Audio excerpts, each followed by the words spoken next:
In September 2000, I was living in Sydney, Australia, and I had a chance to buy some tickets for the Olympic Games that were held in Sydney in 2000. The tickets were quite expensive and they were difficult to obtain for the prestige events.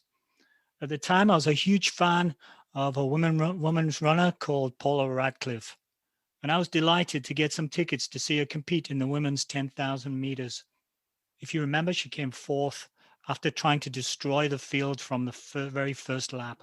I remember watching the men's event on TV. There was a fantastic showdown between the Kenyan Paul Tergat and the Ethiopian Haile Gebrselassie. What I didn't realize at the time was in 10th place was the beginning of another Olympic legend, a runner who this year will run his 5th Olympics in Tokyo for Team USA. And we're going to talk to him today and hear about his story.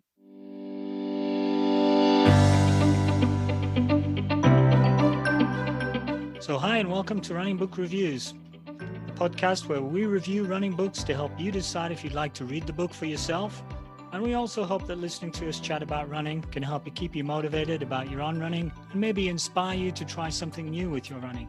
My name's Alan, and with my co-host Liz, we're going to talk with author and Olympian Abdi Abdirahman about his new book, Abdi's World.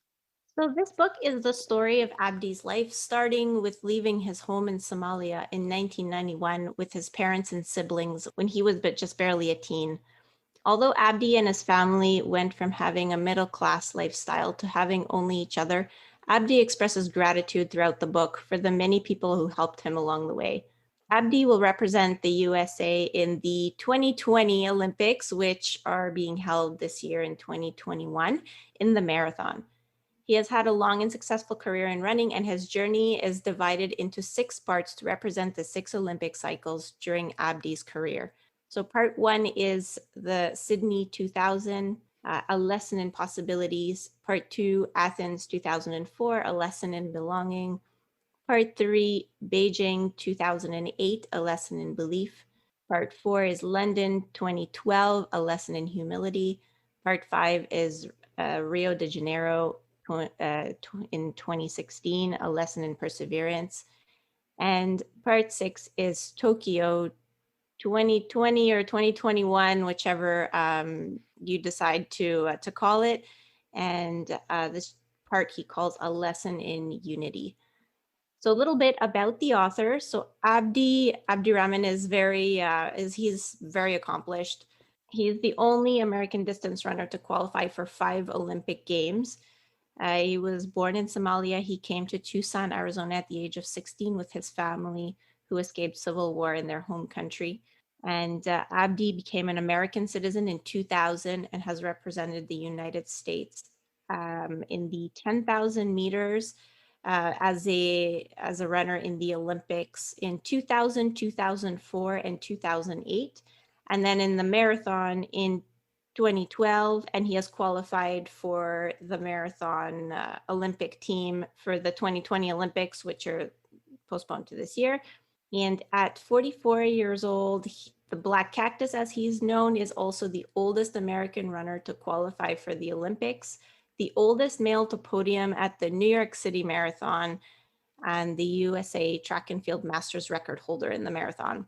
So Abdi is a 4-time USATF champion at 10,000 meter, 5-time US road champion at distances ranging from 10 miles to a half marathon. He represented the United States 5 times at the IAAF World Cross Country Championships and 3 times at the IAAF World Track and Field Championships.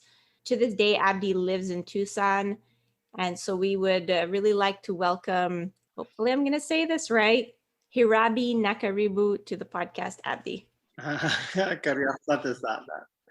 Thank you. How was my Swahili? Was it okay? Swahili was pretty good. It was pretty good. Yes, it was good. Nice try, Liz. I tried. So I guess the first question will be, how did you decide to write this book? Well, thanks for having me. Your podcast actually is it's an honor to be with you guys. And just for me as a runner, I started running at I make my first Olympics in 2000. Sydney Olympics, and I have a long career, and I always want to write a book, and I always want to share my story with the people. And because and we all have a different story, and we all take a different path in life. And my path, I took it to come into the US. My general path in life it wasn't the usual path where you just grew up in the same environment, just where you grew up with the same friends. For me, I left to Somalia as a young boy. I don't remember, just and then I stay in Kenya. So I just wanted people to get to know me as a person, who I am or what I've been through. And also just I wanted them to know my dedication, and just also and there's a lot of people just needed some kind of motivation, or sometimes just you wanna know what other people do, what works for them. And for me, if and I thought it would be a great idea if I can share a little bit of my journey from my first Olympics through the next to through my last Olympics, which I think is going to be my last Olympics. Maybe, you never know, but for now, I don't know what the future holds. But I'm focused on this Olympics. So if this is going to be my last Olympics, then it's a great way to end my career. And also, just share, every Olympics are not the same. They all don't have the same build up, leading to one Olympic trials, always different from the other Olympic trials. Sometimes, like, my first Olympics I think was the best one, to be honest. Like a Sydney, just they always come when people ask me which one was your best Olympics. I always say my best Olympics always been my Sydney, and it was also happened to be my first Olympics, and was the experience. And also, like Olympics are always Olympics, but what made the one in Sydney so special was, just the people in Australia, just being in Sydney, just how people welcoming was. They were just amazing. And just in Athens, same way, just was a little bit different. Beijing was amazing too, just different cultures. So I just want to share everything that I learned from one Olympic to another Olympics. I want to share with everybody, just so at least I can. And also I did have my struggle, like, just so, getting ready for, I missed the Olympics in 2016. I didn't make to the trials. I get injury. And sometimes as an athlete, we all deal with that thing. And some people come out the other side, and some people quit sports. But for me, quitting wasn't part of my mission, and I never thought about it. So and we all go through those moments. And if I can inspire one person just not to give up when they injure, or just just going through a difficult time, if they can take a little bit of advice from me, that would be great. And that's the reason I wrote the book. And also just to learn lessons in life from running to the real. And also I think running is something that you can apply into the real life too. Yeah, I think, like, I don't know, we'll get to this probably later on, but I think it's super admirable that, you didn't make the last Olympics, and you just kept on trying, and you just trained through to the next cycle. But I guess your story really started in Somalia when you were young, and I know you probably don't have very many memories of that, because you've now been an American longer than you were living in Somalia. So is there anything that you can really remember about your previous life before coming to the US? Yeah, definitely. To be honest, like before I came to US, I did have a great life. Just to be honest, my life was like any other kid who live in the US now, because my parents have a good job. We live in a middle class. We have cars. We everything, and I live in town. Even though at that time I never been outside the Somalia, but for me, town was just having a house and just having electricity, and just the little thing we appreciate life, and that, just nothing the big grocery, just it was different. But for me, that's the thing that I knew in life, and that's what makes us happy. And also that's just coming to US, it made me appreciate life more, because not having so much, also just being happy in life. And I learned that from, doesn't matter how much you have, you can have so little and can be also happy. Just because I went back home to Somalia, I've been to Kenya, and I saw those kids like in the village, how happy they were. And I say, wow, that was me at one point in my life. And that's the reason also, that's what I wrote the book too. I think we see that all champions no matter who they are and where they come through some adversity or get used to dealing with setbacks or adversity, and they're champions because they can struggle through or either things in their life or things in their sport. It's never an easy road for anyone really, even the greatest champions that you can think of. When you speak with them or you hear their stories, there's always a battle or an obstacle that they have to overcome. And I think we see that in your book, that either that being, your situation of being a refugee, or in your sport, your difficulty with injuries and then not being able to qualify for Rio. You didn't accept those things as things that would limit you, which is great reading and that's a message for everybody, I think, in the book. I noticed that when you came to America, you came without papers, so you had no birth date, and they assigned you a birth date of January the 1st, I think. Just sort of an arbitrary birthday. So when January 1st comes, do you have a birthday party, or because you're eventually you found that, I think your mother told you that your real birth date is March 21st. So do you have two birthdays? Do you have two big parties, or when do you have your party, on January 1st or March? I do have January 1st, my birthday always. So, and that's Yeah, my birthday, and just that's my newborn. That makes me who I am today, to be honest. that's kind of your born again.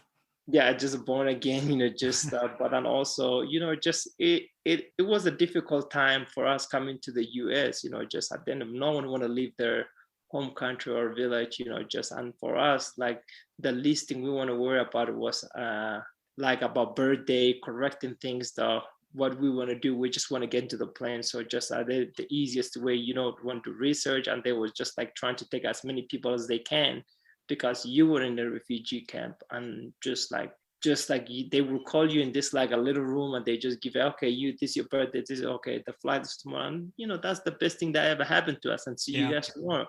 And and I just remember living in Mombasa at night, and landing in Dublin, getting fuel, and then New York to Tucson. And I thought about that flight, because I have made that journey again a couple of times on my way to Ethiopia for a training camp. Made exactly the same journey, just come from different city, coming from Addis Ababa to Dublin, where I came from, Mombasa to Dublin. So, and I thought about, and sometimes I do. I'm a human being. Sometimes I do get emotional, and I say, wow, this was me at 1990s. Just coming to, I think, and look at me today, where I am today. I'm going to a training camp.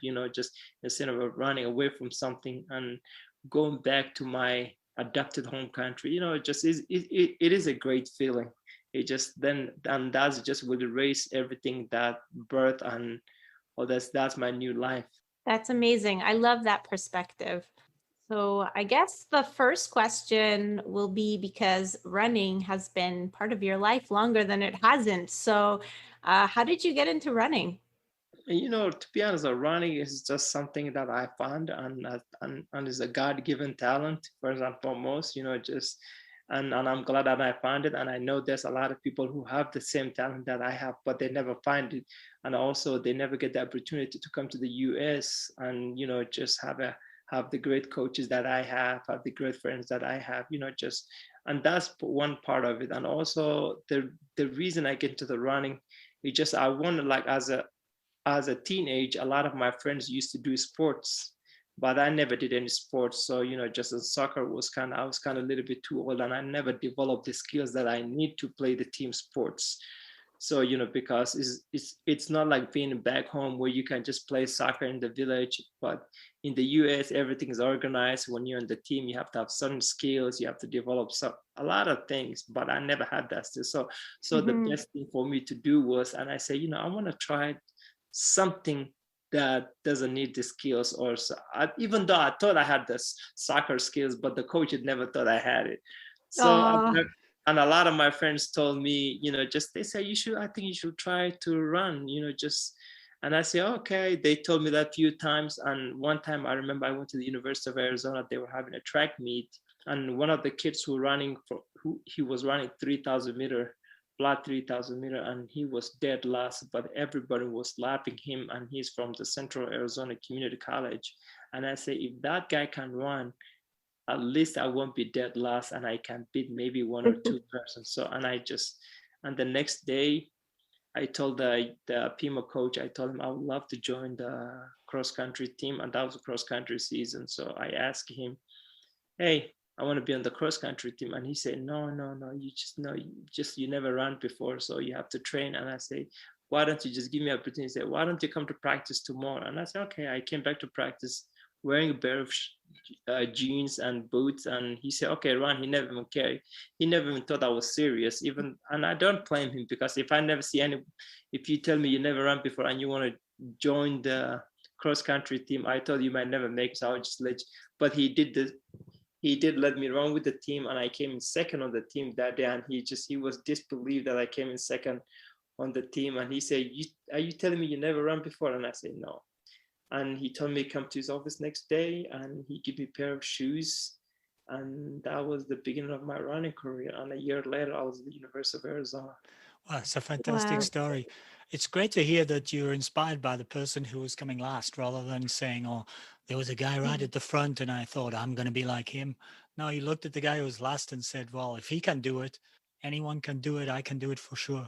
And that's one thing, I never shoot it for this guy. And I never thought the guy who won winning the race, I never say I'm going to beat that guy. I say, you know what, at least I won't beat, at least I will be, running with this guy. So I won't be dead last, and that's all respect. So it doesn't matter how good you are and how fast you are running is a running. It's you're just putting one foot in front of others. Was there a specific moment where you thought, I can make a living out of this? I can be a professional runner? To be honest, I never that never crossed my mind until I was done with my eligibility at the University of Arizona. I never thought like I can make a living. I saw people running in the Olympics. I saw people, but like at the end of the day, because I was good, but I wasn't like a world class. My time wasn't like anything close to the world class. Even though my senior year at the University of Arizona, my time started improving a lot. So I was, and then when my eligibility was up, I remember the Nike people called me. They say, hey, we will have to sponsor you. And I said, sponsor me what? They say, yeah, we'll give you allowance, we'll give you some equipment, and we'll give you some money. And I said, wow, for real? And I said, that was the beginning of my career. And that's when I realized I can make a living out of it. And to be honest, for me, it wasn't all about the money or making a living. First and foremost, I enjoy running, and it's something that I'm passionate about it. And I never did it for the money, to be honest. Never dream about it making a lot of money or just like being a professional runner. So that's just become second. I enjoy it. I wake up in the morning, and sometimes even if I'm tired and I don't feel like doing the workout, I take the day off, and that's what I told most of the young kids. And I say, just listen to your body. At the end of the day, you're a human being. You're not a machine. If your body's tired and you don't feel like doing it, just is your body giving you a sign that's your fatigue, and just like you can damage your body more if you keep doing it. Do you think that's part of the secret as why you've been able to go for so long at a high level? For 100%, yes. And the part of my secret, and I was never a high mileage guy. I did it like 70 to 80 miles when I was running track. And even after I moved to the marathon, I do 100 miles. And I only average 100 plus only when I'm doing a specific marathon training. When I'm not doing a specific marathon training, I consider myself just a recreational runner. To be honest, I do my 1 hour, long runs a day. And that's the fun part of it, just like you make fun of, you don't make it a job. You don't I just do the right thing. I make it a job. Those 3 months I'm preparing for something. The rest of this is all about staying fit. And enjoying it, and I guess enjoying the people and the runs with buddies and everything else. Exactly. How did you end up getting a call from Nike? Because from what we understand, there was you didn't really win any titles or anything at that point, and you just said your times were not what you would consider to be like world class or anything like that. So how did you end up being spotted by Nike and recruited essentially? Yeah, I think they spotted me because I had finished, to be honest, like I was a late bloomer. a late bloomer to the sports. You know, a lot of the people who I was running against, like at that time in my generation, the people like Bernard Lagat, Mabe Kefalewski, all those guys, they were like, they were good in high school. So most of Bernard was like, you know, just coming from Kenya. He was like fourth at the Kenyan trials. Mabe was a Foot Locker cross country champion. And there was me, unknown person, just came in right in the middle of the season, started beating most of those people. And just like, I never, like when you look at a high school, I have no results. So it was just, I think like, and toward the my end of my senior year, I did beat Maple for the cross country, like, you know, at the regionals, and I beat Bernard Lagat, and they were the big guys, you know, that time, like the best that NCAA have to offer, and I beat them in regionals, but they did beat me in nationals, and that's what the sport's all about. Just like sometimes you win, sometimes you lose, and I finished second at the NCAA cross country championship. I never win. I finished second to Adam Goucher, 5,000. NCAA champion 1998 in Buffalo, New York. You know, it's my resume. I might don't have the championship, but my resume, you know, was as good as those guys when it's come to time. I have run like a 20, almost 27:54. So I think, and my coach, I think they asked him how long I've been running, and he told them, and they said, oh, this guy, and he just started running, and he's running this goal. So they knew that I was a potential to be a good runner. So yeah. Okay. I noticed when we did the introduction, Liz was doing the introduction, and she mentioned that you're called the Black Cactus, and you made a big smile on your face. People can't see, but I saw you smiling. You seem to like that nickname. How did you get this nickname, the Black Cactus? Yeah, the Black Cactus nickname is it just been in Arizona, and I consider myself native Arizona. You know, just even though I'm originally from Somalia, I grew up. We all like, I tell people, like, unless you're a Native American, you're not a native. You know that. You know, like Everybody's an immigrant. Yes. yeah, you're immigrant. Yeah. Yeah, we all immigrants. So and that's why and I say, you know what, I consider myself the real native in Arizona, the Native American. But for me, like as anyone else who, when they say they native, I'm a native too, because I've been here for over 30 plus years. Growing up in Arizona, I always loved the cactus. And I always I thought they were amazing, just because just the history, just how long they last. It's just amazing. And it's a beautiful thing. It's just that, you know, Tucson gets so hot during the summertime, 100 plus. But it's like it is just tough, and I just see how they survive everything, and yeah, I just always love the cactus. And also my neighbor Jim, he always he said I should come up with a nickname, and he said Seguro, and I said, oh no, Seguro, no, Seguro, that's not a good name. He said, how about the cactus? And I said, yeah, Black Cactus sounds good, and he said that sounds wonderful. That was the beginning of the Black Cactus in 1998. Oh, that's good. I like, yeah, I think that the cactus is an amazing plant. Unfortunately, I've killed a few because I try and have them as house plants. They sell them in these little pots here, you know, and you Yeah. could put them, I water them too much. So then they get rotten because I need to ignore them for a while. I give them too much love is what somebody told me. Yeah. One question I had, I know that you ended up in a long car ride with legendary coach Joe Vigil when he took you to Mammoth Lakes for the first time. But before you ended up going, you'd actually gone through several Olympic cycles where you never did any altitude training. Was there any reason for that, or? No, it wasn't any reason. You know, at the end of the, I've done it like a 2000, you know, I have done it already Olympics in 2000 and then 2004. And I have known Coach Vihol, and also I have known Bob Larson, and I have known Matt Kefalewski. He's one of my close friends and training partners. We used to train together a lot, me and him. Sometimes I'll go to Olympic Training Center in San Diego, Chula Vista, and he always invite me to come and train with him in Mammoth. And I was comfortable where I was in Arizona, to be honest. I just finished college, and, you know, and I was with my coach still, the University of Arizona, Dave Murray, which I'm still with, you know, and there's sometimes like and at that time I'm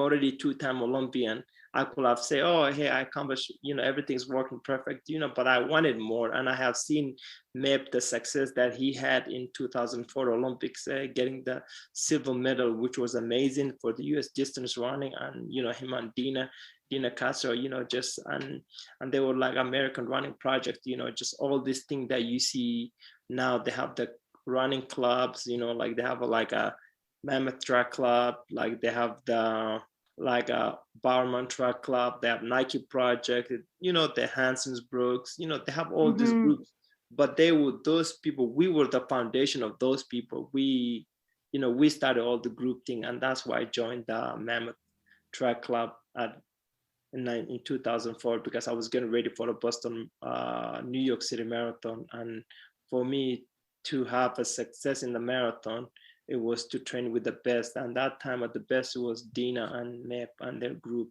Bob Bloss and Joe Viho. Even though my coach was still overseeing my work, and I just need to have a group. Just, sometimes like in a marathon, if you want to have success, you have to go with the group. And that's what I did. We did a whole episode on Joe Vigil. We covered his book, Chasing Excellence. So we did the whole history of Coach Joe Vigil. How did you find, he's a particular sort of character. How did you find Joe Vigil? I think Joe Vigil is he's a great man. It's just, I have known Joe Vigil for over a decade now, all my career, he's been a part of all the teams that I made the beginning of my career. And he also like just someone that easy to talk to, easy to give advice, and someone knowledgeable about running, and someone who doesn't care who you train with, who's your coach is. He's someone who cares about you as a person and willing to give you advice without even you asking them. Just someone easy to talk to, and amazing man. And I'm glad we have him as our coach, sports. And he always like tell us guys stories, Joe Vigil, he always tell about the stories back in the day, like all those guys. So, and I happened to meet Joe Vigil, Jack Daniel, just I love meeting those guys, and just for them telling me the stories back in the day about Jim Ryan, Bill and Mills, all those people. So it's just amazing, because I remember them having they telling me about 1964 Olympics when they were getting ready they have a training camp. They built a track in Reno, Nevada to get ready for the altitude. So they tell all that stories so it's amazing. Just whenever I have opportunity to talk to those guys, I take advantage of it. Yeah, he must be a wealth of information. Oh yeah. You see in the book, it's pretty clear that you have a really nice sort of relationship with Meb Keflezighi and also Bernard Lagat. I think in the book you call him Kip Lagat. I didn't realize he had a nickname Kip. Yeah. But Yeah, you seem like great friends. But you're obviously rivals as well. How does that work? Friendships and rivalry? It's just like in a team sports, we are close friends, just we talk, we go out to dinner, like I'm close friend with his family. So that goes same to Meb too, we close. But at the end of the day, we happen just to choose the same profession, and we want the same thing. And our sports, individual sports, someone have to win and someone have to lose. You know what? Just we all train hard, and when the gun goes off, we tell that the best man wins. When the race is over, we just congratulate each other. Whoever wins the race, if we win, you say congratulations. If I win, he say congratulations, good job, see you next time. It's simple as that. It's not that complicated actually. It's just only the weirdest night before the race, we don't talk to each other. So that's understandable. And in your first 3 Olympics, you ended up running 10,000 meter, but I was wondering, how did you pick the 10,000 out of all the events? Like, did you try the 5,000 and it was too fast? I know that you moved to the marathon later and it took you a little while to get, the right training to be successful. Or sometimes it's just the right conditions, because the marathon is very different. But how did you end up running 10,000 meter and being the 10,000 meter kind of specialist? Beginning of my career at the University of Arizona, like when I was there, I was a good 5,000 meter, 10,000 meter runner. I was both like a 5 and 10 back 10 champion. I was second at I even did better at the 5,000 meter at the NCAA championship than I did the 10,000 meter. And even my early stages, my professional career, I was a good 5,000 meter runner, one of the best in America. I ran like a 13-minute low. I just happened to be. I just found out that I was more suited for the 10,000 meter at the world stage than in the US, in the United States, because US I could have made the 5,000 meter, but I was much better around at 10,000 on the world stage than I was in the US, because my 5,000 meter was pretty good time, super fast. It was just a normal in the world stage, but my 10,000 meter was good, was above average, when I went to the Olympics, and that shows itself in 2000. I have run we have run a prelims the last time they did the prelims for the 10,000 meters, so you have to run the heats day before you get to the final. So I have run like 27:40, and then I've run another 27:40, which at that time was pretty good time in the US or even the world, just to run under 28. And that's just make it easier for me to run the 10,000 meters, because I already have a good 5,000 meters, good 5,000 meter speed, and I have a very good endurance. So combine those two things, make the decision that easier. And then you also always stayed with Coach Murray for your whole career. So, because we often hear about elite athletes when they'll change groups or they'll change coach, because let's say they have a period where they don't do so well, so they decide to make a change. But that never seemed to happen for you. It seemed to be, your dedication to Coach Murray and to your sponsor is like unwavering. You just never changed.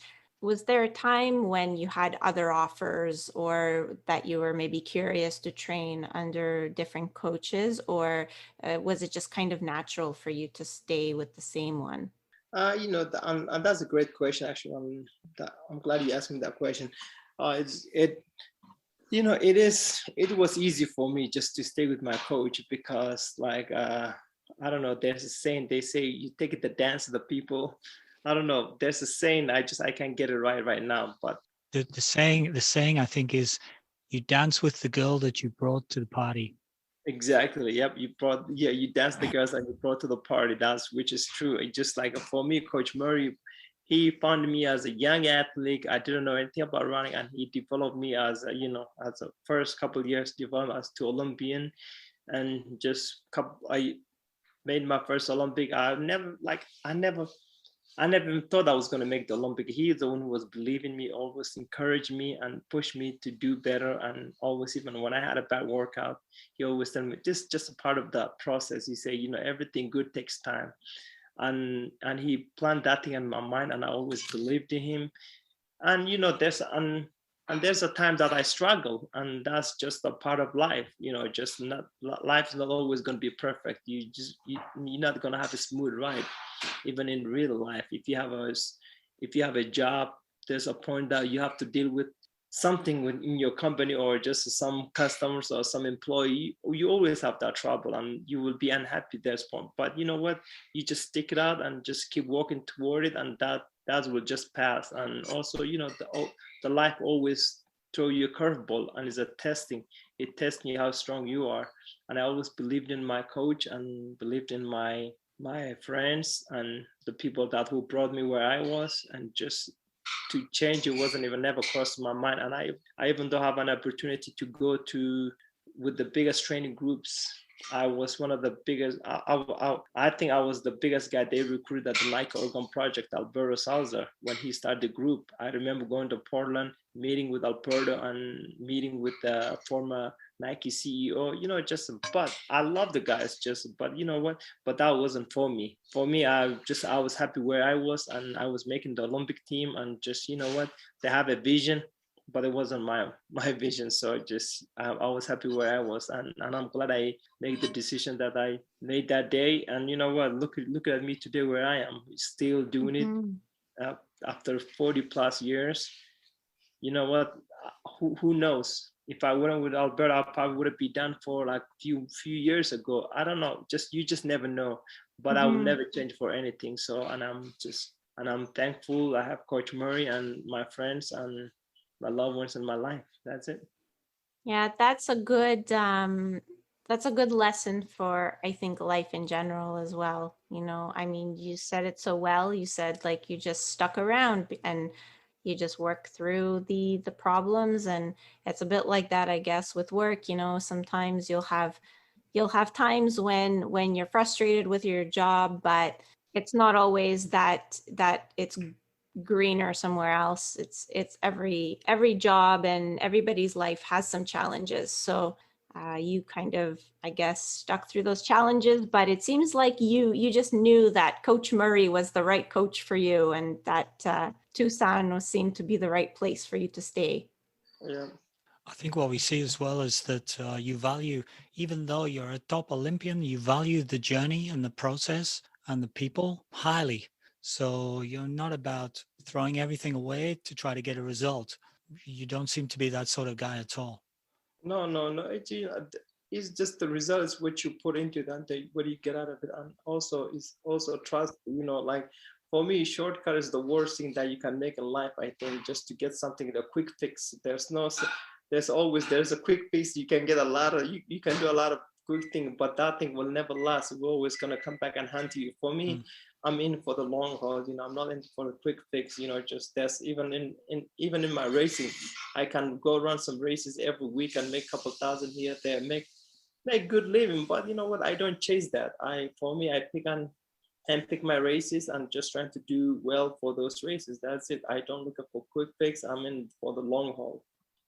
Tell us about your opinion of the African runners, the Kenyans and the Ethiopians. Why are they so good? Are they good because they train at altitude all the time, or why are they so wonderful? They are wonderful because okay, it's just like in the USA. Why the USA? Why they so good in the NBA or the football, American football, or the Canadian? Why they're so great in hockey? It's just for me. I feel like. And also, people talk about Africans. There's only three countries maybe we're talking about. We're not talking about whole Africa. So we're talking about Kenya, Ethiopia, and maybe Somalia and Eritrea maybe. And those people, and running is a national sport to those countries. For them, when you have like a when you have like a 3 or 8, 9, 10 camps each town, and you have like about a couple thousand each camp showing up, you're gonna have a 2 or 3 or 4 great athletes coming up, or even maybe 100.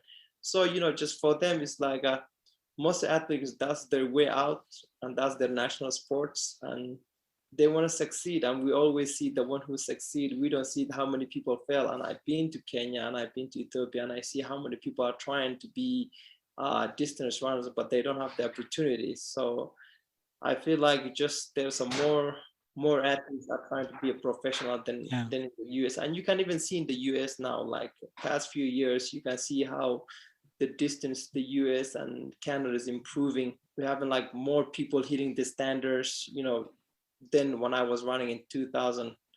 We having like we can't even get the one guy or two guy hit the 15-meter standards. Now we have like a 20 or 30 guys who are running the standards.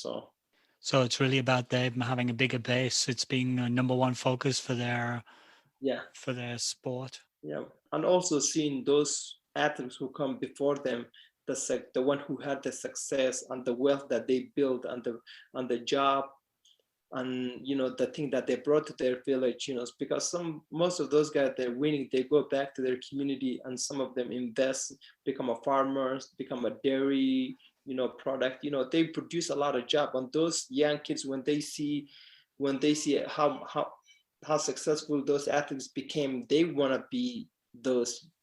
They want to be that successful too, and that's the part of the drive. Yeah, we spoke with Michael Crowley about his book, Into Thin Air or Out of Thin Air. Yeah, all about Ethiopia, and they treat they treat Kenenisa Bekele like almost like a god.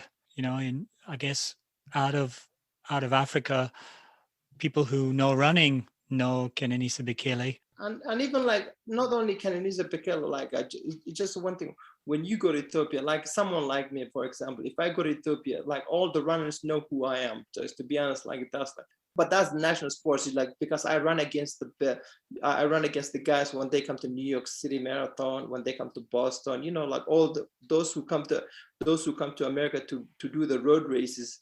You know, those road races in the US, they're live in Ethiopia. You know, everybody watches. And then when I go there for a training camp, the people recognize me because I run against their best guys, and they say, "Oh, this is the guy. This is the Somali guy." And they just like, you know, this is the American Somali guy who run against, you know, just and just they know everybody. So just and someone like Kananisa or Haile, or just like someone like Mo Farah, when you accomplish so much in these sports, you become like a household name in those countries like Kenya, all the East African countries.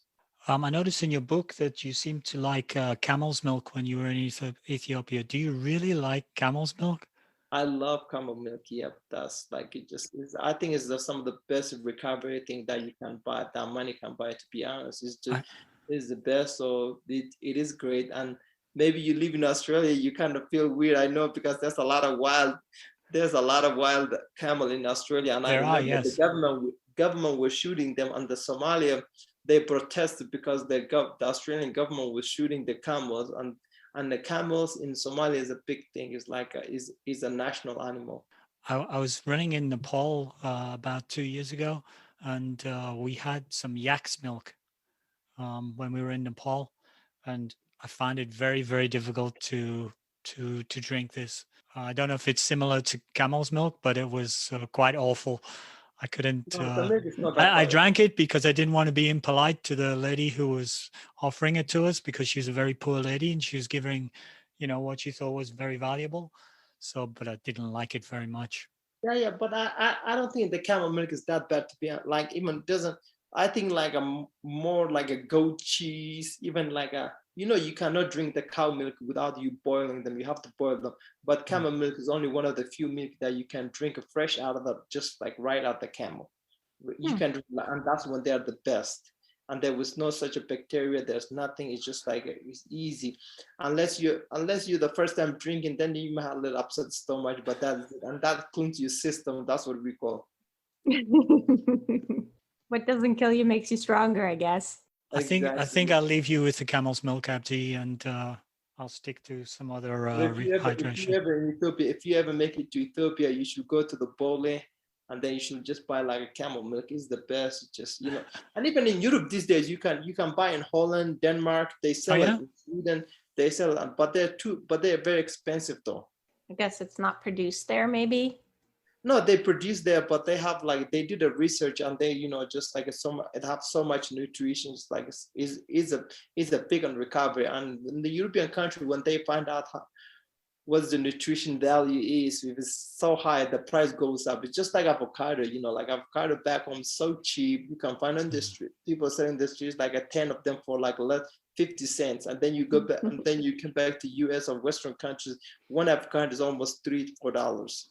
Yeah, I have I get a massage from a lady named Wanjira. She's from Kenya originally, but she's been in Canada for a while. And she tells me when she first I think when she first came, that she was surprised that people were eating avocados, because back in Kenya, they would just like, there were so many, they would just fall off the trees, and like they were on the ground, the dogs would eat them. So she was like, oh, it's like dog food. But here you pay like, yeah, $3 for one avocado. Over there, there were like in abundance, and they were all over the place, and you could just pick them for free. Abdi, I remember watching on TV last year the race in Atlanta, the men's qualifying race, where you came third. It was very, very exciting race. And I think you surprised a few people. It seemed by the commentary I was listening to, you surprised a few people with your ability to deliver in that race. But you were only 4 seconds ahead of Courier, who came fourth. I have two questions for you around that, and I've always thought I would love to ask somebody certainly the second question. You certainly looked extremely elated. like almost as if you'd won the gold medal. So did it feel particularly special because you'd missed an Olympics and then you qualified for again for another one, that it was beyond your wildest dreams? That's the first bit. And the second bit is then, did you speak with Korea afterwards? For he came fourth, and he looked devastated. He looked absolutely crushed, and he didn't. I noticed he didn't do any TV interviews afterwards. Everybody was being interviewed as they came in. So, how did you feel, and did you speak with the guy who came fourth? Okay, well, I'm gonna answer the last part of the question. I don't just kind of want to, but I never speak to Korea before. I never speak to him after the race, to be honest, when he finished fourth. Yep. But for me, to be honest, like I remember just about 1 year out of the trials, I told myself, like, after I run New York City Marathon and I run 2:11:30 something, yeah, and I break the master's record, just I say, I can make this team. And there's nothing guaranteed, and that's the reason, and that's why they have races, to be honest. I never say I was gonna make the team, and I say, you know what, my chance is as good as anyone, to be honest. And I never want to discount anybody. Just there's a lot of athletes, everybody training, but for me, based on my performance and what I did in New York, and I say my chance is as good as anybody, and that's what I take it from that New York. And I start my build up leading into the trials. I have like 4 or 5 months. I went to training camp in Ethiopia. I was training some of the best guys in the world. We have a team, like Murana team, couple of guys. So Bashir Abdi, who ran 2:04, Mo Farah, Abdi Nigei, and he's Bashir. So we have a lot.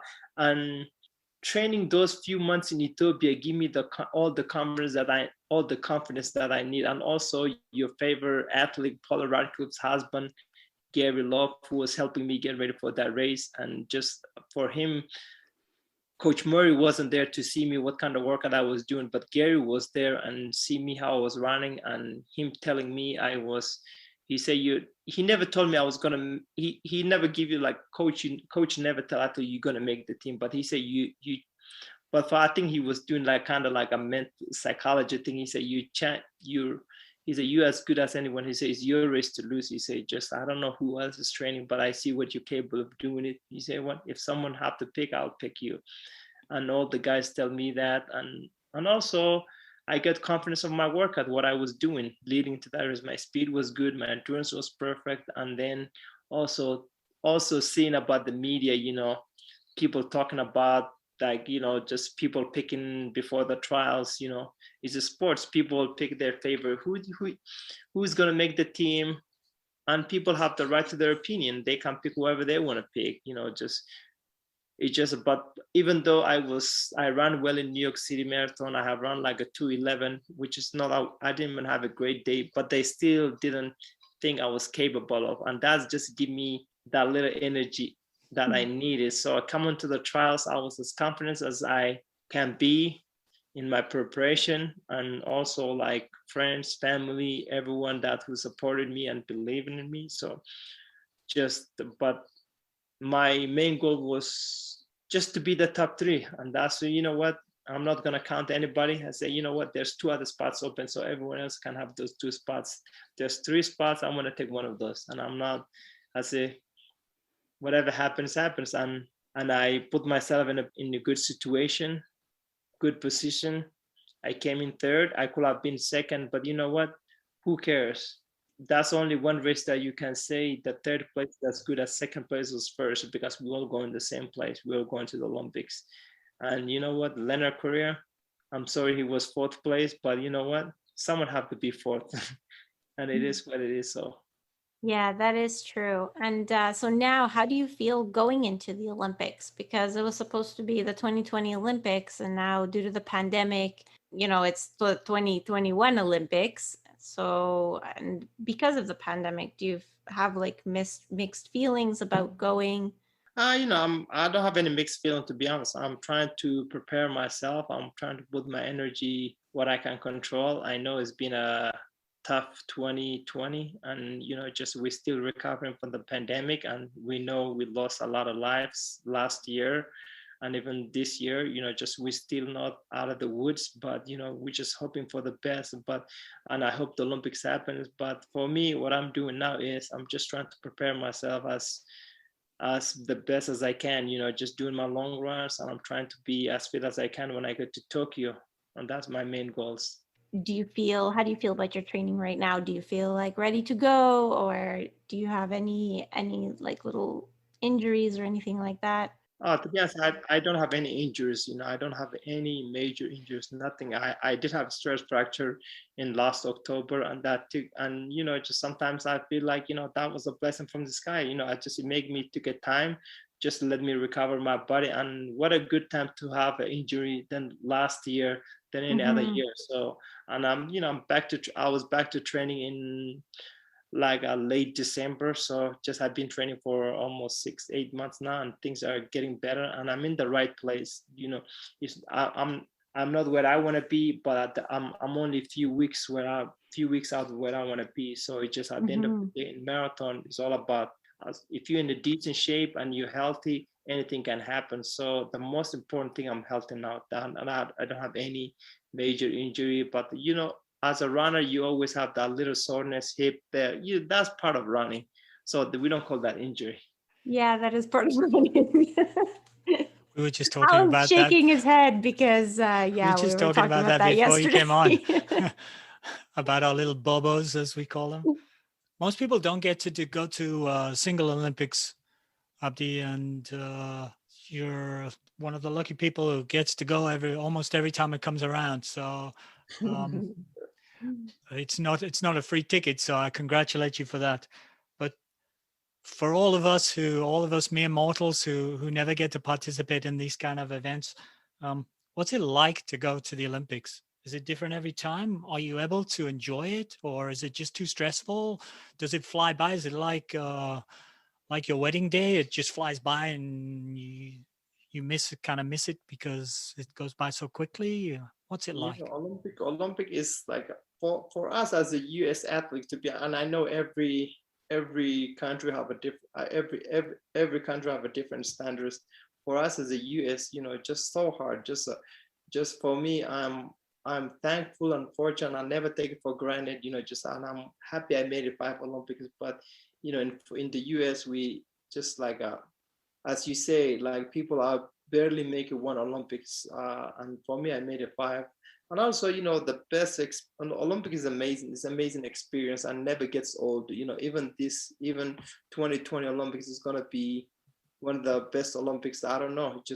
It's gonna be fun. It's gonna be like it's something that's gonna go down the history. Just I say, hey, when people talk about 2020 Olympics, they say, oh, the pandemic, 2020, the coronavirus, just like something there will be that attachment. They say they canceled and they have to come back. And for me, I'm always thankful, and I'm like thankful, and I'm part of it, and I'm part of the history. So just whenever you take a part in the Olympics, it's amazing, and it's a lifelong experience, even one time. Do you always go to the opening ceremony and all of the sort of party atmosphere? Do you participate in that, or do you avoid it? Not really. I did the first 2 Olympics, yeah, but the most of them, I did go to the opening ceremony, yeah. But like if I tell the athlete, like if you have the opportunity to go to opening ceremony, you should, because you never know if you're gonna come back again next 4 years, because every 4 years, and for you to march in with your team, with your country flag, it just never get better than that. That's one of the best thing in the Olympics. Like a lot of people remember as Olympics, we only have 1 winners, 1 gold medals, but most of people remember the opening ceremony. That's when people like sit in front of their TV and they wait for their country to come in and cheer for their loved ones. And I say, you know what? If you have the chance to go to the opening ceremony, you should, because it's not something that you get to experience. It's only one time. For me, I'm glad I experienced that 4 times. Hopefully my 5th time would be amazing too. That's amazing. What do you think about the 2024 Olympics? Would you rule yourself out, or do you think that you'll be trying to go to the 2024 Olympics as well? That's a long shot, to be honest. It's a great question. But for It's me, only 3 years away now. I know that. I know only 3 years away, but there's also trials. There's always that, just, and I'm not that, I'm not that young anymore. Just I'll be, but at the end of the day, I'm taking 1 year at a time. So I'm not gonna say I'm not gonna be there, but at the end of the day, and I'm not gonna say, hey, I'll be there. So, I don't know what the future holds. That hopefully the book is out now, so hopefully I'll be touring, selling my book, just, doing something else, also running. And if I'm still running and 2024 comes, why not? I'll jump the trials and we'll go from there. I suspect anybody who wants to go to the 2024 Olympics to run the marathon is going to have to beat you. Yeah, why not? Yeah. Hey, they said they beat me before 2020, before the trials. They counted me out. So hey, it's okay. That can happen. Yeah. That's true. What's the legacy that you'd like to leave? Like, what do you want to be remembered for? I mean, of course, you're going to be remembered for making the Olympic team 5 times, because that's just legendary. But is there any other memory that you'd like people to have of you? I'm gonna be a great person. That's it. To be honest, like a good human. That's first and foremost. Just someone who respect other people, just treat people with the respect. It's just the way I want to be treated. That's it. There's nothing special about that. But that's the least thing. Like, want people to remember. Just people say, hey, he was a good guy. That's it. Simple as that. One small thing I noticed today on Twitter, I saw an announcement from the International Olympic Committee. They announced a team for the refugees for the Olympics. 29 people in the team, biggest number of refugees ever for an Olympics, from South Sudan and all kinds of countries, Syria, etc., etc. In your book, you talk a bit about Lopez Lemong, his difficulties with his background, and Guo Marial from South Sudan. Are these people and their stories important to you because of your own background? Well, for me, to be honest, like I wouldn't say it's important to me, but at the end of the day, I just talk about those two guys because we kind of have like a little bit similar, little bit like our stories kind of similar. Just we all came to this country, flee from war torn. Like I came from Somalia, they came from Sudan. We all take a different path to get here to US. And that's only the reason I mentioned those guys, but especially Gore. It's just that we have like kind of like similar story. Yeah, Lopez Lomong has a book, and I've read that one too, and it does, there's similarities. Like, you were both children, you came young to the US and started running by accident. So So we've kept you for a good while. I hope we haven't affected your training too much. No, We haven't taken time out of your training. We really appreciate you giving up your time in terms of talking to us about your new book that's coming out, Abdi's World. I don't know if it's actually released yet. No, it hasn't released yet, but people can pre-order it on the website. Yeah, where's the best place for people to pick up your book? Oh man, it's a Solus Publishing. Yeah. Solus Publishing, yeah. So you can, from their Okay. Solstice Publishing site, or I guess once it releases from any all you of can them, find books. If people want to follow you now that you used to be a little bit famous, but now you're appearing on Running Book Reviews. You're extremely famous. So if people want to follow you, do you have like social media or anything? Yeah, like they that? can. I'm not a big social media. I post once in a while, so to be honest, I'm not that active in social media. But I have my fun page. I do post once in a while, maybe every couple of weeks. I'll put a picture here and there as Abdi Run on Instagram or Abdi Runs on Twitter. So there. Okay. Abdi Runs, Okay. Yeah, I noticed you in the book. You seem to be pretty easygoing. An easygoing, laid-back sort of character, fairly casual. I think it's part of your success that you don't bring stress into your life if you don't need to bring stress into your life, and then when you do, you bring it in. You bring it in and make it work for you. Yeah, thank you. I Yeah, noticed you take life as it comes. I noticed that you quote some U2 songs. Are you a Yeah, fan of U2? I love you too. Yeah, but that's one band I loved it. It just, Yeah, that's we have something in common. We can we can both run a 10K in under 40 minutes, and yeah. we both like U2. Yeah, yeah, You're just a lot further under 40 minutes than I am. that's good. Just stay under 40 minutes. We won't go any other detail to it. So we have Exactly. something from under 40 minutes. So Exactly. yeah. Exactly. We're the same. We're the Yeah, same. we're the same. Yep. And make sure you get that under 3 hours though. Yeah. Yeah. Well, Yeah. that's yeah. Because then then we'll all three of us will be under 3 hours. So it'll We be can good. say, well, yeah, Exactly, yes. we ran the marathon in 2 hours something, just the same as Abdi. Yeah. Yeah. Like, just don't say anything 2 hours. Just say 2 hours or something. Yeah. Mhm. Well, we wish you every success in the Olympics, and we're sure this book's going to be a pretty big success. Well, yeah. Thank you for having me, and yeah, really appreciate it for this opportunity. And have a great day. Okay, we'll do a little wrap up, but we won't keep you for that. We'll let you get off and get on with your business, and say thank you, and thanks to Diane for loaning your Zoom contact. We notice your name has been Diane Naguri all the way through on the Zoom screen. So say thank you to Diane for borrowing her Zoom contact. Yeah. Well, thank you, Diane. You made this interview possible. Yeah.